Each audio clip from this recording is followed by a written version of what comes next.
Hello students, welcome to Well Academy Plus. मेरा नाम है अब्दुल और क्लास 9 के पोलिनोमियल का ये लास्ट लेक्चर होने वाला है जिसमें हम ये चैप्टर को अभी कंप्लीट करने वाले हैं। काफी बड़ा चैप्टर है, 2.5 एक्सरसाइज जो है इसकी काफी लंबी और काफी डिफिकल्ट थी। मैंने इसको करीबन ये 10 पार्ट में शूट किया हुआ है, आप जाके देख सकते हो। अब इस वीडियो में हम देखने वाले क्वेश्चन नंबर 14, लेकिन आप मुझे कमेंट करके जरूर से बताना कि इसके बाद आप कौन से चैप्टर की वीडियोस चाहते हो, किस चैप्टर को मैं शुरू करूं, मुझे कमेंट करके जरूर से बताना। और हाँ, पसंद आए लेक्चर तो सब्सक्राइब कर लेना और बेल आइकन भी प्रेस कर देना। चलो तो अभी शुरू करते हैं। Question number 14, last time question number 13 तक हमने सॉल्व कर लिया था। अब क्वेश्चन नंबर 14 पे आते हैं। तो आपको यहाँ पे क्वेश्चन में क्या कहा है, पढ़ो जरा। Without actually calculating the cubes find the value of each of the following. Cubes को कैलकुलेट किए बिना, देखिए क्यूब कैलकुलेट किए बिना मतलब कि ये जो -12 का क्यूब दिया हुआ है, फिर 7 क्यूब जो प्लस है, फिर यहाँ पे 5 क्यूब जो अगेन ऐड होता है, इसको यहाँ पे आप ट्रेडिशनल मेथड मतलब कि 12 into 12 into 12, 7 into 7 into 7, 5 into 5 into 5, ये करे बिना इसको सॉल्व करना है। अब इसके लिए तो हमें यहाँ पे आइडेंटिटी की हेल्प पड़ेगी। तो आइडेंटिटी की हेल्प किस तरह से आप लोगे? आपको 3 क्यूब एक साथ कौन सी आइडेंटिटी में दिए गए? एक यही आइडेंटिटी हमारे पास है जिसमें ये चीज है, लेकिन उसके साथ तो -3xyz है। तो सपोज आपको इस आइडेंटिटी से इस सम को सॉल्व करना है, तो आइडेंटिटी में हम ऐसा तो क्या चेंज करेंगे?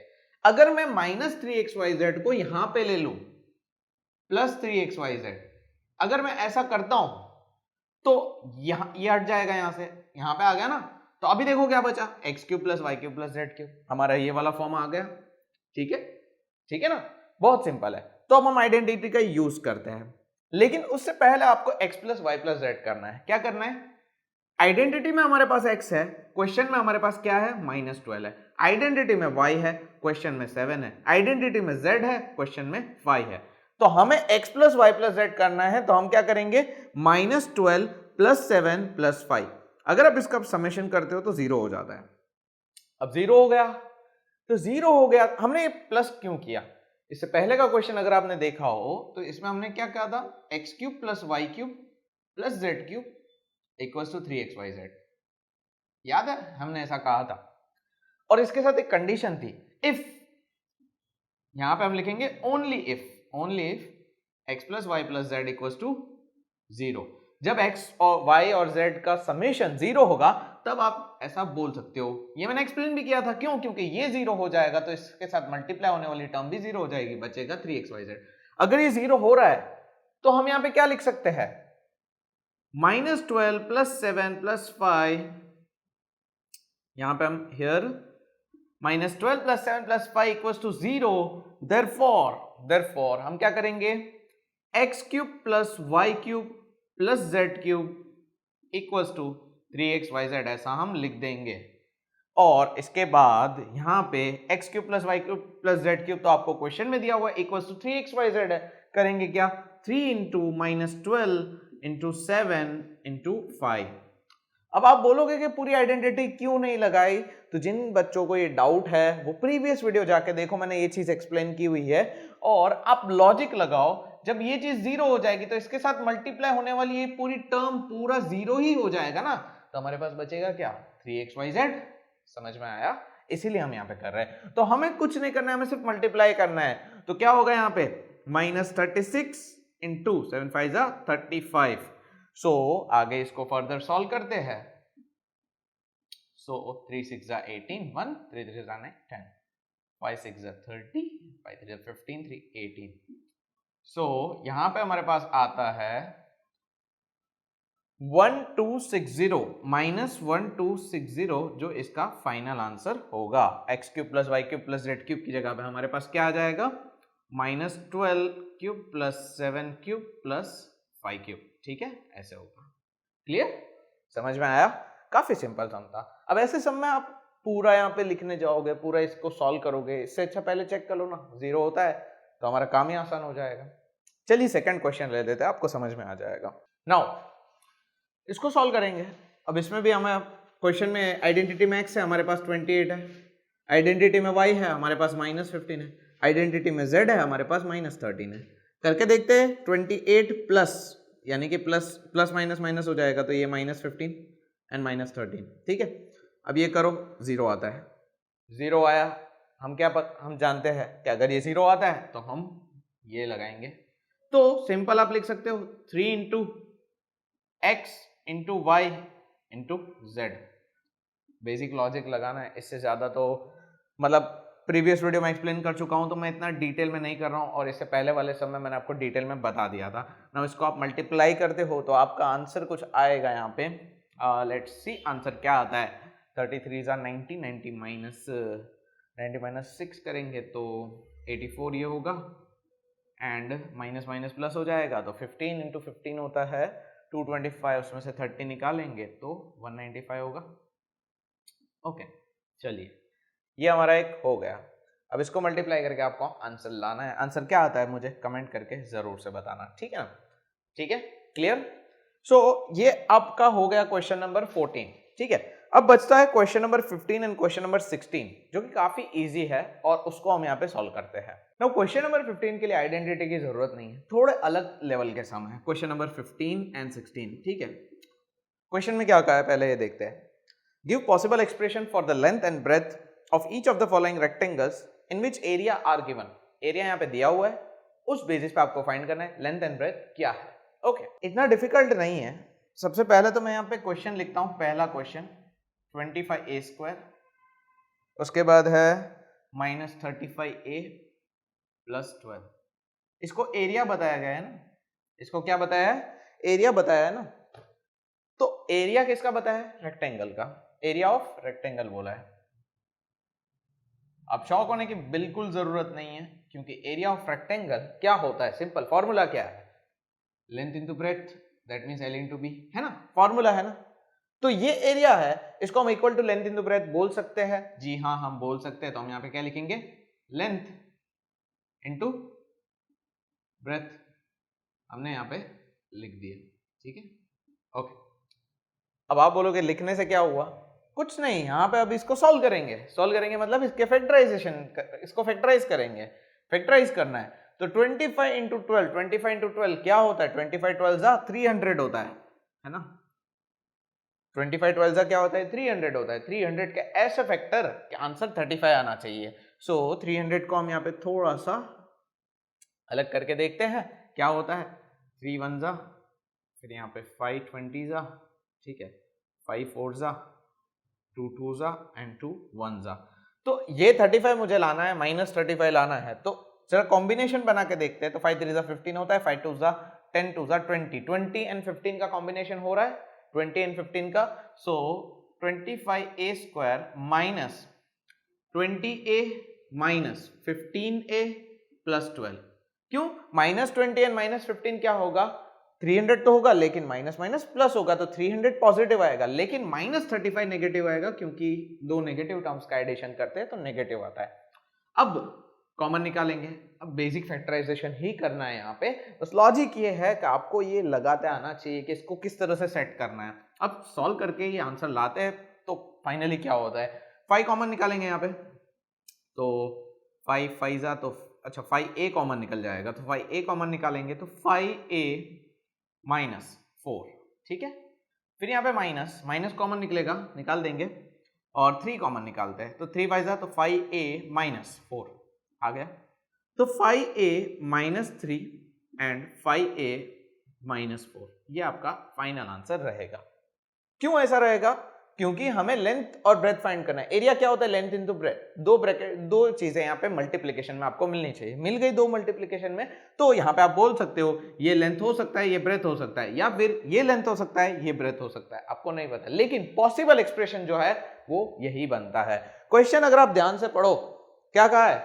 Give possible expression. Possible expression बोला है, आपको एग्जैक्ट आंसर नहीं बोला है। पॉसिबल एक्सप्रेशन का मतलब क्या होता है? चलिए मान लिया कि ये लेंथ और ब्रेथ दोनों में से कोई है, लेकिन कौन सा लेंथ कौन सा ब्रेथ हमें नहीं पता। हम ये जानते हैं कि ये हो सकता है लेंथ, या ये लेंथ हो सकता है, लेकिन अगर ये लेंथ है तो ये ब्रेथ है, अगर ये लेंथ है तो ये ब्रेथ है। आंसर यही आएगा। समझ में आया? तो ये हमारा पॉसिबल एक्सप्रेशन आ गया। आई होप आपको ये चीज क्लियर हो गई होगी। बढ़ते आगे नेक्स्ट क्वेश्चन की तरफ। तो क्वेश्चन नंबर 2 क्या है? सेम क्वेश्चन, सेम यहाँ पे फॉर्मूला वही है, एरिया ऑफ रेक्टेंगल ही है। मैं आपको अब खुद से पहले करो, बाद में आप वीडियो को देखो तो काफी अच्छा रहेगा। 335y square plus 13y minus 12, इसको हम लिखेंगे लेंथ इंटू ब्रेथ, ठीक है ना। इसको हमने लेंथ इंटू ब्रेथ लिख दिया। अब देखो सॉल्व करने के लिए 12 इंटू 35, तो इसके हमें फैक्टर्स वगैरह निकालने पड़ेंगे। तो 12 इंटू 35 करके देखो, 35 टेंजा क्या होता है, 35 टेंजा 350 होता है, प्लस 2 प्लस 35 टूजा दैट मींस 70, 350 तो 420 आता है। 420 के ऐसे फैक्टर क्या फाइंड करना है, 420 के ऐसे फैक्टर के 13 आंसर। सो करके देख लेते हैं। ओके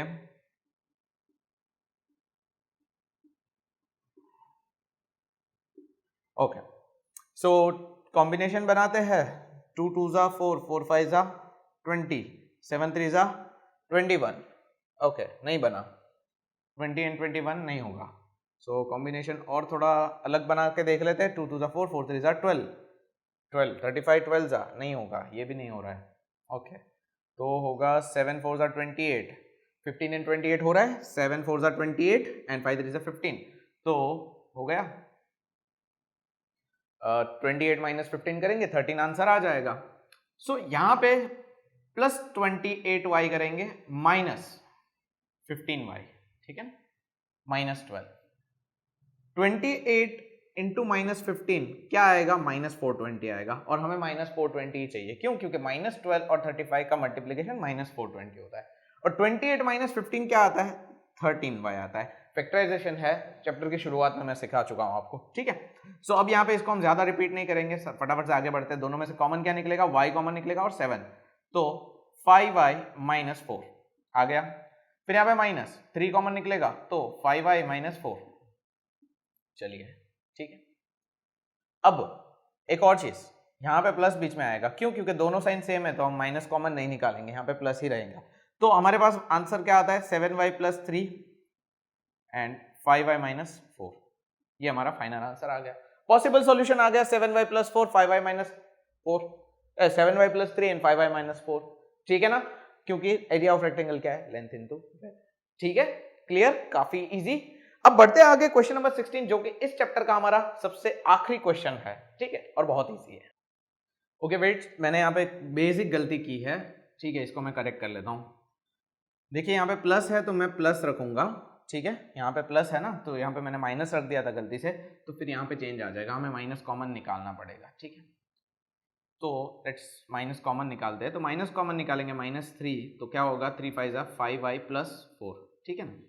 अब पहले के केस में क्या था, मैंने यहाँ पे माइनस कॉमन नहीं निकाला था। माइनस कॉमन नहीं निकालने से क्या होता था, फिर भी गड़बड़ हो जाती थी, तो मेरी दोनों साइड से गलती हो गई थी, ठीक है। तो ऐसा हो सकता है, देयर आर चांसेस आपकी भी ऐसे मिस्टेक हो सकती है, बट ये प्लस था तो ये प्लस रखना है, एंड देन यहाँ पे भी दोनों साइड से मिस्टेक थी, तो इसको करेक्ट करते 7y माइनस 3 आएगा एंड 5y प्लस 4 आएगा, ठीक है। ये बेसिक करेक्शन था। चलिए अभी आगे बढ़ते हैं नेक्स्ट क्वेश्चन में। नाउ क्वेश्चन नंबर जो 16 है, इसको शुरू करने से पहले क्वेश्चन आपको पढ़ना होगा। सबसे पहले तो क्वेश्चन पढ़ो मेरे साथ। What are the possible solution expressions for the dimensions of cuboid whose volume are given below? अब इस बार क्यूबॉइड की बात की है और वॉल्यूम बोला है। सो सबसे पहले वॉल्यूम ऑफ क्यूबॉइड क्या है, वॉल्यूम ऑफ क्यूबॉइड क्या है। यहां पे इन लोगों को स्टेटमेंट ऐसा रखना चाहिए था कि first complete chapter surface area and volume, then solve this questions. Okay, फिर कोई बात नहीं। वॉल्यूम ऑफ क्यूबॉइड क्या है, LBH, ठीक है, LBH। सो LBH length into breadth into height, ये हमारा एक्सप्रेशन है। और वॉल्यूम ऑफ क्यूबॉइड भी दिया हुआ है। पहला क्वेश्चन क्या दिया है, 3x square minus 12x। Okay, काफी सिंपल। आपको क्या करना है, लेंथ, ठीक है, breadth, length breadth and height, इसका क्या करना है, इसका आपको कॉम्बिनेशन बनाना है, मतलब ऐसा मल्टीप्लीकेशन आना चाहिए आपका। सो क्या करेंगे हम, यहाँ पे 3 कॉमन निकलेगा या x कॉमन निकलेगा, दोनों में से कॉमन, हाँ निकलेगा, 3 भी निकलेगा, x भी निकलेगा, तो बचेगा क्या अंदर, x माइनस 4 बचेगा। दैट्स इट, आपका आंसर आ गया। तो आप बोलोगे, शॉक हो जाओगे, कैसे आया। हमें ये 3 का कॉम्बिनेशन फाइंड करना है, ठीक है। सो 3 मल्टीपल्स हमारे पास होने चाहिए। क्वेश्चन के हिसाब से देखो, ये पहला मल्टीपल 3, फिर मल्टीप्लीकेशन कर दे दूसरा मल्टीपल x, फिर मल्टीप्लाई करते हैं तो तीसरा x माइनस 4, 3 मल्टीपल हो गए length breadth and height, that's it. इसी तरीके से आपको सॉल्व करना है, ज्यादा यहाँ पे लॉजिक नहीं लगाना है, सिंपल तरीके से आंसर आ जाएगा। ठीक है, समझ में आया? काफी सिंपल। ये तीन में से कोई भी हो सकता है, लेंथ कोई हो सकता है, ब्रेथ कोई हो सकता है, हाइट कोई हो सकती है, कुछ भी हो सकता है, आंसर कोई भी आ सकता है, लेकिन ये हमारा पॉसिबल एक्सप्रेशन है। पॉसिबल सॉल्यूशन का मतलब समझते हो ना, पॉसिबल एक्सप्रेशन हमारा ये है। काफी इजी क्वेश्चन था, काफी इजी, अनएक्सपेक्टेड, आप लोगों के लिए अनएक्सपेक्टेड होगा कि यार इतना इजी क्वेश्चन। चलिए अभी आगे बढ़ते हैं नेक्स्ट। अभी मैं यहाँ पे क्वेश्चन नंबर चेंज करूंगा, फॉर्मूला तो यही रहने वाली है ना, तो हम यहाँ पे क्वेश्चन नंबर 2 कर देंगे। क्वेश्चन नंबर 2 के लिए क्या लिखेंगे, 12ky square plus 8ky, okay 8k नहीं है, 80 है ना शायद, 80 है, ठीक है, 8ky minus 20k। Now let's talk about further ये क्वेश्चन आपके पहले क्वेश्चन की भी कसर निकाल लेगा, इतना यहाँ पे आपको लंबा आएगा। ओके सो हम सीधा फैक्टराइजेशन शुरू करेंगे, कर सकते, कोई दिक्कत नहीं है, बट इफ यू ऑब्जर्व तीनों में k कॉमन है, जिसकी हमें फैक्टराइजेशन के टाइम पे जरूरत नहीं है। तो फर्स्ट हम k कॉमन निकालेंगे, बट आपको दिख रहा होगा कुछ और भी कॉमन निकल सकता है, क्या 4 कॉमन निकल सकता है ना, तो 4 भी निकालेंगे। तो अब हम अंदर देखते हैं, तो 3y स्क्वायर, 4 3 12 होता है ना, तो 3y square plus 2y minus क्या होगा 5, ठीक है, आया समझ में? तो ये कॉमन निकाल दिया तो हमारा काम काफी आसान हो जाएगा। अब हम इसको आगे बढ़ते हैं, सॉल्व करते हैं, इसको फैक्टराइज करेंगे, 3 5 15, 15 के ऐसे फैक्टर के 2 आंसर, तो 3 5 यही हमारा फैक्टर बनता है, तो 3y स्क्वायर, तो 3 5 मतलब 5y माइनस 3y, ऐसे ही करेंगे 5y माइनस 3y माइनस 15, ये हमारा हो गया। अब हम इसको सॉल्व करते हैं, तो यहाँ पे आता है हमारे पास, ओके हम y कॉमन निकाल लेंगे, तो y कॉमन निकालेंगे तो 3y प्लस 5 आएगा, फिर माइनस कॉमन निकाला और 3 कॉमन निकाला, ठीक है ना। Okay, is there any mistake we are doing? Okay 3y minus 15, okay मैंने यहाँ पे गलती से 5 लिखा हुआ है, ठीक है, ओ 15 लिखा था मैंने, तो इसको 5 करेक्ट कर दिया, ओके मैंने। अब यहाँ पे कॉमन क्या निकलेगा, 1 कॉमन निकलेगा, सो 3y, अच्छा माइनस कॉमन निकाला है तो अंदर क्या हो जाएगा, प्लस 5, ठीक है। अब हम इसको देखते हैं, तो y माइनस 1 आया और 3y प्लस 5 आया। Now here comes the confusion मतलब कैसा पता है, आपके पास 4k भी है, अब आप इसको अलग करने जाओगे ना तो आपके पास 4 टर्म हो जाएगी, एक 4 हो जाएगा, एक k हो जाएगा, एक a ब्रैकेट, एक a ब्रैकेट, आपके पास तो 3 है, तो कैसे सेट करोगे? तो यहाँ पे रूल क्या कहता है, मतलब प्रायोरिटी वाइज रूल क्या कहता है मैथमेटिक्स का, कि आप 4k को एक साथ रखो, तो ये हमारा हो सकता है, पॉसिबल है कि लेंथ बन जाए, ब्रेथ आपका y माइनस 1 हो, एंड लेंथ सॉरी हाँ हाइट क्या होगा 3y plus 5। This are the main possibilities जो हो सकती है। अब ये 4 और k में हो सकता है कि 4 यहां पे जाए या k यहां पे चला जाए, कुछ भी हो सकता है, हमें तो पॉसिबल ही फाइंड करना है ना। तो पॉसिबिलिटीज, जब पॉसिबिलिटीज की बात की जाती है तो पॉसिबिलिटीज बहुत सारी होती है, तो हमें यहाँ पे उसकी फिक्र नहीं करनी है, हमें पॉसिबल एक्सप्रेशन ला के रखना है, और वो हमने ला दिया है, दैट्स इट, हमारा काम इतना ही है। अब जो मैं यहाँ पे कुछ बेसिक मिस्टेक्स जो करता हूं वो जनरली यहाँ पे कट नहीं करता हूं, ठीक है, मेजर टाइम्स। उसका रीजन ये है कि मैं आपको यहाँ पे बताता हूं कि आपकी ऐसी गलती हो सकती है, तो आपसे वो गलती ना हो, इसीलिए यहाँ पे ये चीजें मैं एडिट नहीं करता हूं कई बार। आई होप आपको समझ में आ रहा होगा, एंड ये चैप्टर आपको काफी अच्छे से क्लियर हो गया होगा। अगर क्लियर हो गया है तो लाइक कर देना, अपने दोस्तों को शेयर कर सकते हो आप पूरी प्लेलिस्ट पॉलिनोमियल्स की, जहां पे मैंने पॉलिनोमियल्स को डिटेल में पूरा कंप्लीट किया हुआ है। एंड मुझे कमेंट करके जरूर से बताना आप कौन सा चैप्टर चाहते हो इस चैप्टर के बाद मैं शुरू करूं, मुझे जरूर से बताना। मिलते हैं नेक्स्ट वीडियो में, तब तक के लिए गुड बाय, टेक केयर।